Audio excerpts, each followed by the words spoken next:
Welcome back to Wounded for War. We're shifting gears this week. Last week, if you watched the video, we were talking about a new direction, and it's happening. We have prayed long and hard about things and tried to figure out.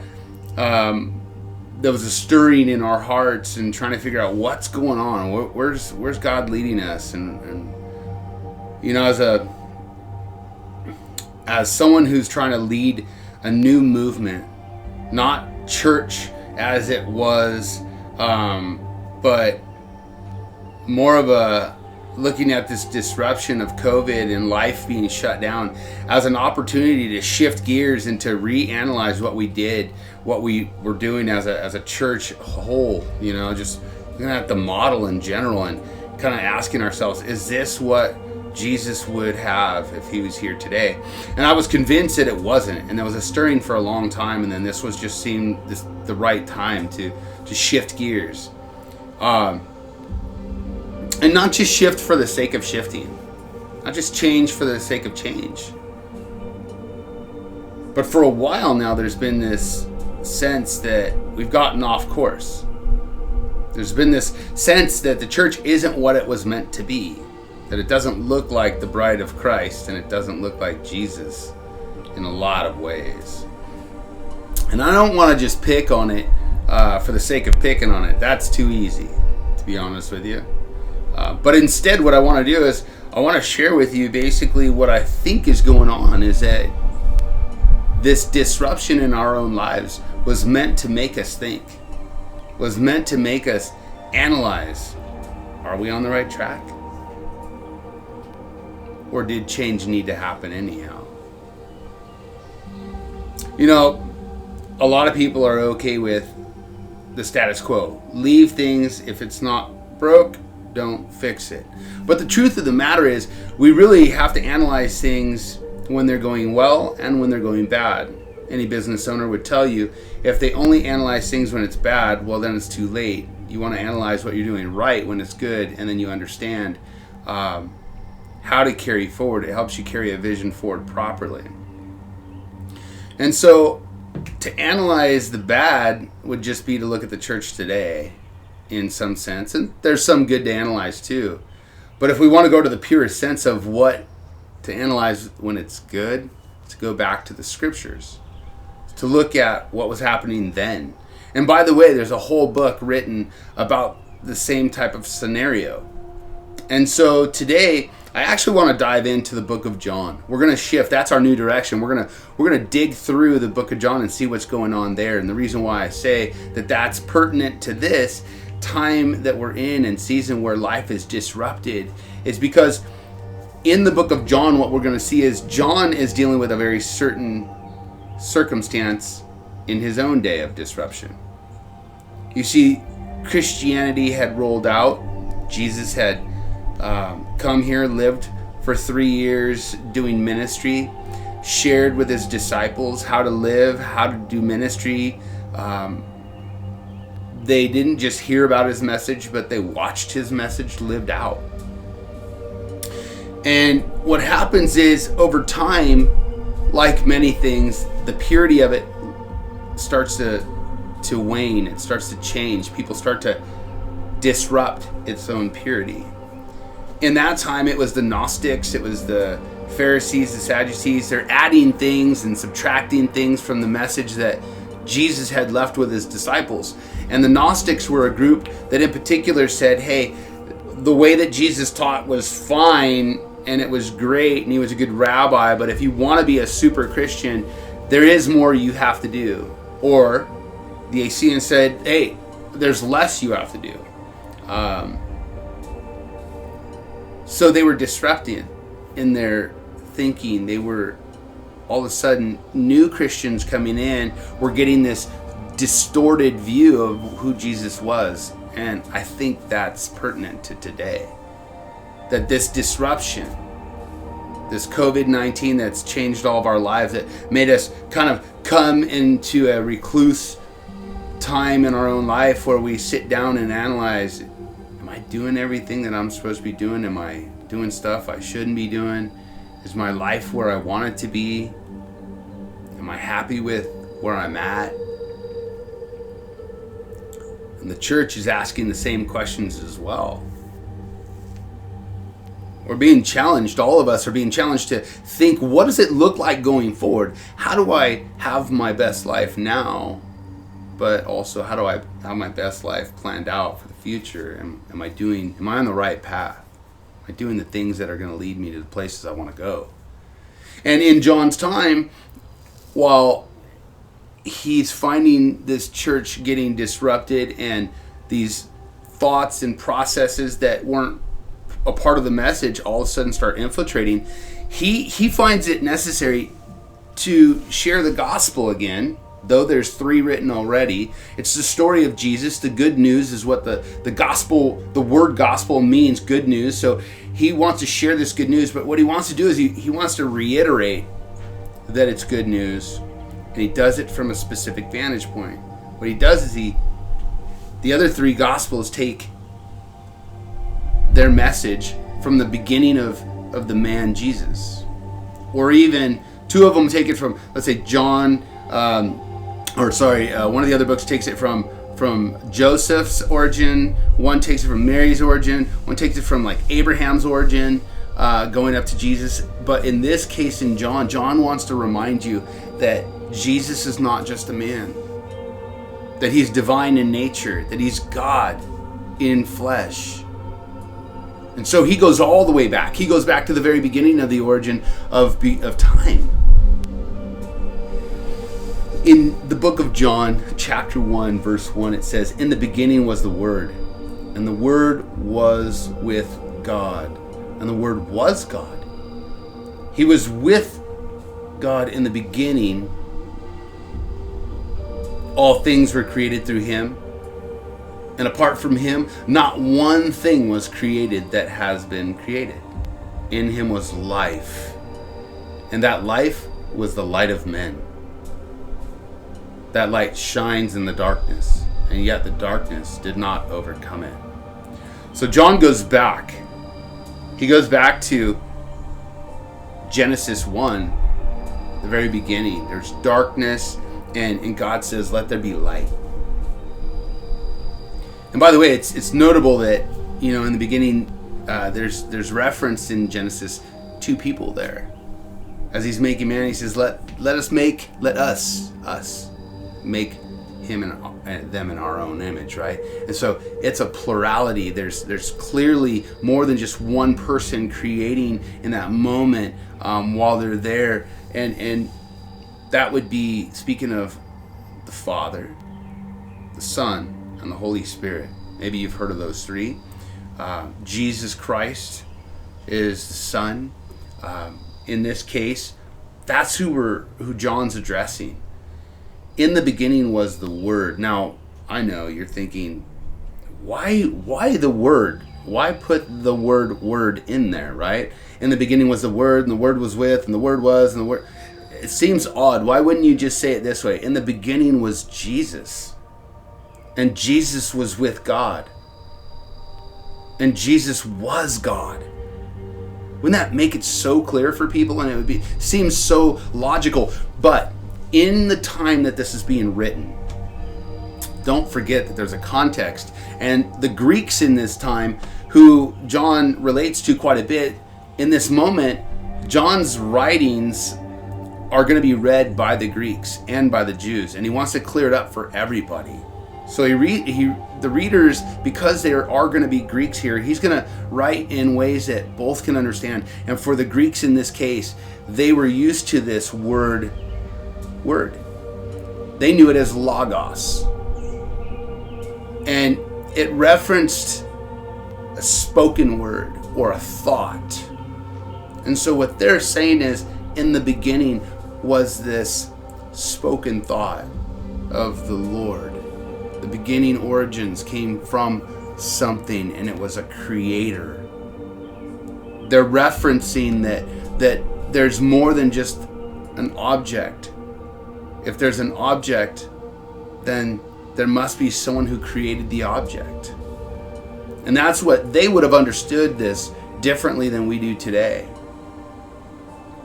He says he was with God in the beginning. And then he says, basically that beginning point was all things were created through him. So he was before everything. He was before all things that are created that you and I see. And apart from him, not one thing that was created. And then he takes it from creation to life. And he says, in him was life. And that life was the light of men. So in him was the very essence of what makes, you might hear the birds chirping in the background, the trees that are growing behind me. And most importantly, though those objects that are back there are beautiful and they're gorgeous, especially in the state of Washington where I'm at, but in particular, he says that he was the life, and that life was for men. It says in him was life, and that life was the light of men. That life that he has gave a light, a brightness, a goodness to men. And that's plural. I mean, or neuter, I should say, in nature, in that it means men and women. It's just the terms they talked about back then, but it certainly means to all people, all humanity, that God, that Jesus was the very essence and nature of what gave you and me life. We were the ones that brought nothing to the table, and he brings everything to the table. He gives us the very life that we have. That's what it's speaking of. And that light shines, so that light that he brings shines in a dark world, in the darkness, and yet the darkness did not overcome it. In the original Greek, when it says that the darkness didn't overcome it, it also has the tone and tenor of that it didn't understand it. That for some reason it didn't understand the goodness and the greatness and the strength and the joy that comes from light and life. So John makes his theological pact statement up front, and he wants us to get the nature of who Jesus is, that he's from the beginning, that everything we have is from him, and that anything that's good about that, or good that we gain from that, or that we are from that, is that it comes from him. That's its source. But it also says that we didn't quite understand it. Because I'm dark in nature, you're dark in nature, let's face it. Left not from our words, but in our minds, left to just that, we know how dark we are. We have to fight that, right? Which tells you that there's two forces fighting against each other, light and darkness, good and evil. And in this next section, it says in verse 6, it says, there was a man sent from God whose name was John. He came as a witness to testify about the light, so that all might believe through him. He was not the light, but he came to testify about the light. God is so good that even though we wrestle with darkness and we can't quite defeat that darkness in and of ourselves, he sent a messenger to let everybody know about who he is and what he's about. And I love that John is very upfront about his motive, his directive, and it's found right there. He came as a witness to testify about the light, so that, here's his motive, so that all might believe through him. Through who? Jesus. That everyone would come to a saving knowledge of Jesus Christ. That's why he writes this book. It's a different message than the other guys in a sense, because he wants people to believe in Jesus for who Jesus is and what he does as a creator of all things, as the one who sustains everything that we see. If he took away his goodness, if he took away his light, if he took away his life, we would have nothing. There would be darkness and abyss all over. John wants the readers of this, the Jews of that day, the Gentiles of that day, the Greeks, and even us today. He wants us to understand the source of who we are. And that actually brings out something great. And he starts in the next section in verse 9, and he says, the true light that gives light to everyone that was coming into the world. He was in the world, and the world was created through him, and yet the world did not recognize him. He came to his own, and his own people did not receive him.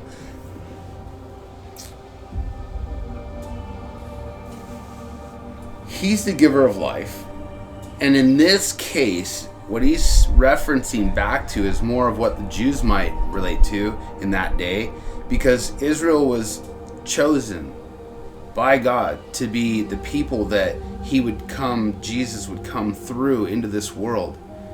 He gave them the stories, right, through Moses. He had the Pentateuch, the first 5 books of the Bible. And it gave this story of how God would be coming back to redeem his people, and that he was a good God and a good father, and one that would protect these people from all things. And yet constantly the rest of the Bible seems to show how they missed it. And you think, how could they do that? You know, I was sharing with someone earlier today how if someone had told me, hey, here's your future wife, but they only gave me half the picture, right? And it was kind of blotchy. There was parts missing. Maybe the lips weren't quite there, and I saw an eye, but maybe not the other, and some of the hair, but not some of the other. And it wasn't a full picture. And I start looking around, and I'm looking, and I'm excited, but I'm filling in the voids with my own thoughts, my own ways of what I think she might look like. What happens is I could easily miss her, right? I'm filling in those parts, and I'm gonna kind of put in my own preferences. I'm gonna put in my own likes and dislikes, and I'm gonna fill in those voids. But what happens is the image isn't what it was meant to be, and so now I've created a distortion where I won't recognize her when I see her. And that's what happened. You see, they were given a clear picture of what was going to happen, but then they kind of filled in those voids. Well, we want to be redeemed. Well, I'm your redeemer, God says. But they want to be redeemed from the times that they were under in that moment. They were being ruled by another people, and it was Roman occupied territory they were living in. They thought, hey, we need a king that's going to come like a conqueror, and he's going to take down the regime that's against us. And so they were filling in some voids, but Jesus didn't come that way. John wants to remind them that, hey, you missed him maybe because you were looking for the wrong thing. Maybe you filled in some voids. Maybe you've done that. Maybe I've done that. We've looked at what's the meaning of life, and we've looked at where are we going? Where's this leading? Is there a God? What does he look like? And then we kind of take our own wants, desires, fears, and we create a God based on that. Shoot, whole religions are built on that. And in this case, I kind of want to go back. John wants to take us back to understanding who he is. And so that's why we're going to go through this whole book verse by verse and just take it apart with the idea of understanding who is the person of Jesus. What validates him? What makes me want to worship him or understand him or even love him more?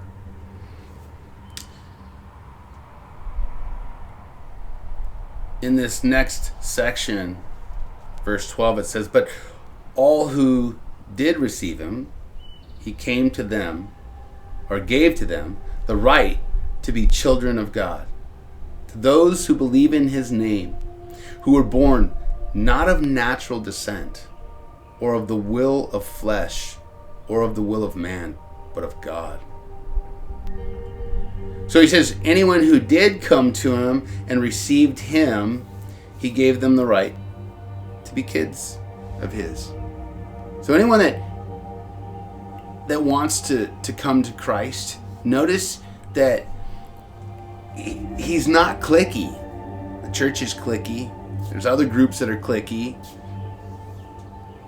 He's not cliquey. He says, but to all who receive him. He's all inclusive. It's often said that Christianity is one of those things that where there's a certain group and they don't want to let you in, and unless you fit in, unless you fit the mold, unless you look the part, unless you say the right stuff. But the truth is, he says, man, anyone who comes to me, I'll give you the right to be my own kid. Not to be a part of the trial basis kid. No, he just moves you right into being a child, one of his own kids.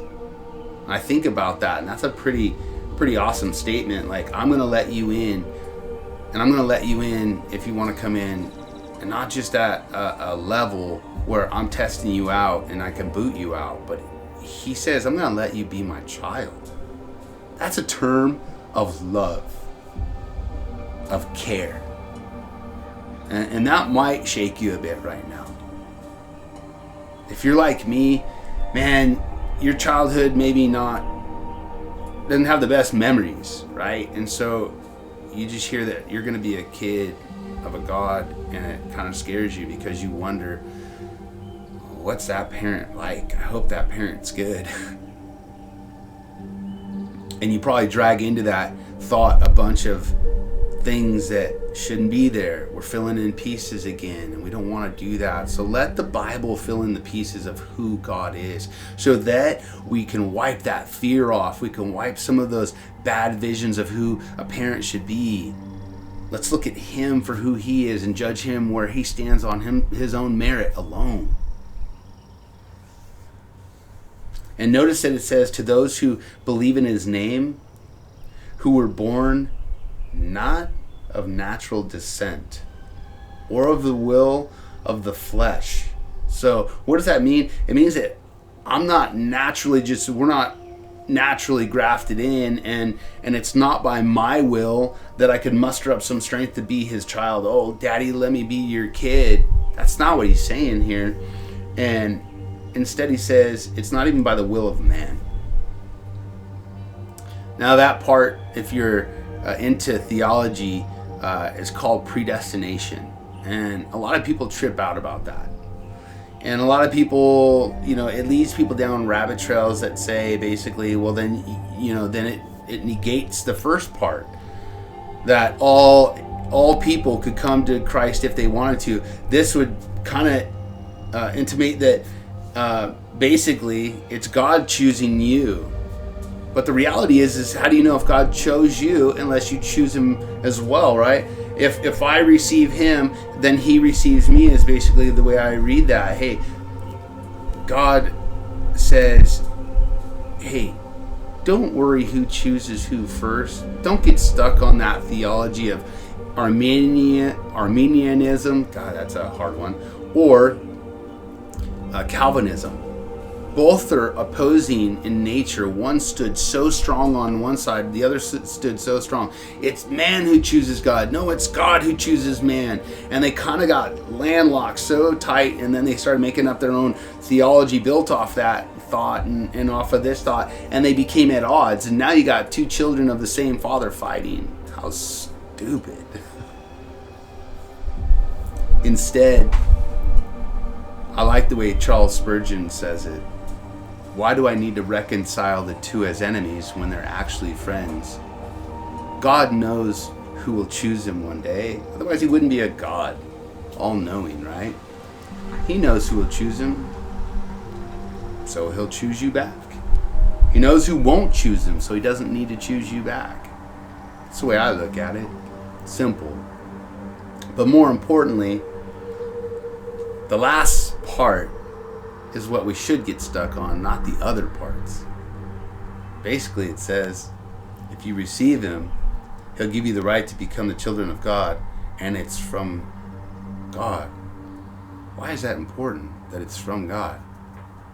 Because it reveals that he loves you, that he cares for you, that in your worst hour, maybe right now you sit back and you think, man, I have not done anything good. Why would he want anything to do with me? It's not because you're good, it's because he's good. It goes on to say, the Word became flesh and dwelt among us. We observe his glory, the glory as the one and only Son of the Father, full of grace and truth. Do not miss that. Do not miss that. The Word Jesus himself came down and became flesh and dwelt among us. This is God who was up in the heavens, who did not need to come down here. He could have just done it another way, but because he loved us so much, he came down here willingly, became vulnerable as a baby, decided to live among us, understand how we live, understand our culture, understand what sorrows we go through, our pains, our joy, what brings us peace, what takes away peace. He wanted to get in the mud and the dirt with us and to really wrestle through life so that when we wrestle, he understands. He gets it. The Bible also talks about that, being a father who has compassion or sympathy for his kids. Notice, he says, he became flesh, dwelt among us. We observe his glory, the glory as the one and only true Son of the Father. But what does it say next? Full of grace and truth. Both the Father and the Son are reflected in that statement.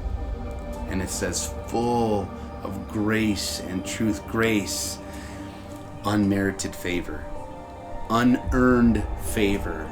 You don't earn God's favor. You don't earn Jesus' favor. The whole point of Jesus coming down was because he was going to be honest with you about your condition, but also he was going to go up on that cross and he was going to hang there and he was going to take the penalty for missing the mark. The word for missing the mark is sin. It's an archery term. We've talked about it before. We think of sin today and it sounds so ugly. It's like, oh, that's known by judgmental Christians, isn't it? But all it means is to miss the mark. Look, man, I sin with my wife all day long. I miss the mark every time, right? And we don't get bugged out over that. But yet when it's tied to Jesus, all of a sudden we go haywire. But do we not realize that grace, unmerited favor, you don't have to earn a dang thing from him. He's full of truth. He's going to be honest with you of your condition, but also of the fact that he paid for that condition so that you could be in a right relationship, even as jacked as you are, as jacked as I am. He allows us to be back in a right relationship. And then he doesn't just leave you there because he is full of grace. He actually not only saves you by grace, but he saves you from your sin by grace. He changes who you are over time by grace. Full of grace and truth. John testified concerning him and exclaimed, "This was the one of whom I said, the one coming after me ranks ahead of me because he exists before me." Now that's interesting because if you know the story, John is Jesus's cousin and he was born 6 months prior to Jesus. So why is he saying because he exists before me? You see, his own cousin is the one who's referencing right now that he was from the beginning. And this is just another time where he's pointing back to that origin of before time began, Jesus was. He believes it in every way. He's putting it in every nuance that he can.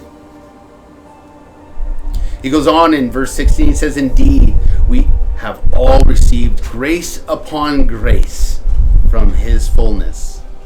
For the law was given through Moses, grace and truth through Jesus Christ. No one has ever seen God, the one and only Son, who is himself God, and is at the Father's side. He has revealed him. There's a lot of people that believe the Old Testament God was an angry God, and the New Testament God is this loving, warm and fuzzy God. Well, that'll be destroyed soon as we go through the Bible, because we're going to see Jesus go into a temple and flip tables, and if I may use the term, he's a badass. He goes in and he flips tables, he gets pissed off, he goes off on some people that deserve it. And then on the other side of the fence, God the Father, though he was oftentimes looked at as this, gnarly dude, judging, and that's all, he's up there with a big rod and ready to knock you down. There was times in the Old Testament where we saw him pour out grace and mercy on his people, even in the worst times. In this, I love that it starts with, indeed, we have all received grace upon grace. Grace heaped on top of grace. Unmerited favor on top of unmerited favor. Love upon love. This, grace upon grace, it says, from his fullness. And then he contrasts, he says, well, the law came from Moses and grace came through Jesus Christ. It's not that one season in the Old Testament was a law and therefore the God of that law was gnarly and bad and the new one's good. It's just that the same God who loves you gave you an understanding of yourself. You can't understand good or even perceive what good is unless you have something to contrast it to, and that's evil. And we can't know that we're evil unless we have a set of rules that we could break. And so he says, hey, I'm going to give you a set of rules. Here's 10 simple rules. And like man does really well, we make it 613 laws in the Jewish laws. And they said, hey, we're going to expand on it, and we're not going to keep it. We're going to break it. We're going to make a mess out of it. And that's what happens because man isn't good at keeping laws or rules. And you might think right now, I'm pretty good. I'm better than most. Can I be frank with you? When there was only 2 people in the world, Adam and Eve, 2 people, a male and a female, they couldn't even make a good choice. And you got all kinds more. I have all kinds of more distractions in life. We think we're going to do better than them. They missed the mark by making one bad choice, and they ended up outside of heaven, the Garden of Eden. We find ourselves in the same situation, but the beauty is that, like I said before, in this case, this law showed us that we had a need for a Savior. And the beauty is that he threw that grace upon grace through the person and work of Jesus Christ. No one has ever seen God, the Father, the one and only Son, who is himself God and is at the Father's side. He has revealed him. So when we look at Jesus, we see the Father. It says that it pleased the Father to send Jesus up on that cross. Why? That's brutal. Because he gains you. He knew that he would get Jesus back. It would be a temporary suffering. So it wasn't wicked or evil. But he knew that he would get both. He would get Jesus back and he'd get you, get me. The people that didn't quite ever measure up. But he loves you enough that he wanted to pay a price for you. He wanted to show you how wicked you could be, but how merciful he could be. And the beauty of that is you become more loving towards that. You're not a spoiled brat. You actually appreciate your parent, your Father in heaven. That's enough that we're going to cover today. We're going to take off from there next week. We'll jump into chapter 1 of John, verse 19, and we're going to move forward into more of who Jesus is and what the Bible has to say about him and how it relates to our life. But one of the things that I'd love for you to ponder on in between now and then is COVID, this government shutdown, this life shutdown, it made us all think, are we on the right track? Are we analyzing our life? Are we slowing down enough to check and see, am I where I want to be? Am I who I want to be? Have I consumed, many of us just asked, have I consumed enough life and goods, and am I happy with what I got? No one's ever happy enough with what they got. You'll see someone with the new iPhone, you want that. You see someone with a new car next year after yours, and you want that. It's not about consuming stuff, it's about who you are. And so my question is, for myself, I had to ask myself, am I happy with the results of who I've become? I'm 47 years old. I don't have many years left. I'm on the downside of the slope. And when I think about that, I think to myself, no, man, I want to become more gracious, more loving, more kind, more gentle. Honestly, more like the person I see in Jesus. And so I would say, ask yourself during the season, are you who you want to be? Has life measured up to what you want it to be? Well, as you analyze that and think through it, come back next week as we discuss more and look ahead at the book of John and realize how he starts to influence other people's lives, and where he takes a person. He's going to take some guys out of their occupation, out of their norm, and he's going to move them into a whole new life. So please join us next week as we look at that. It may be something you're interested in. It may be something that reshapes where you're headed. Thanks for being with us. I love you, and see you next time.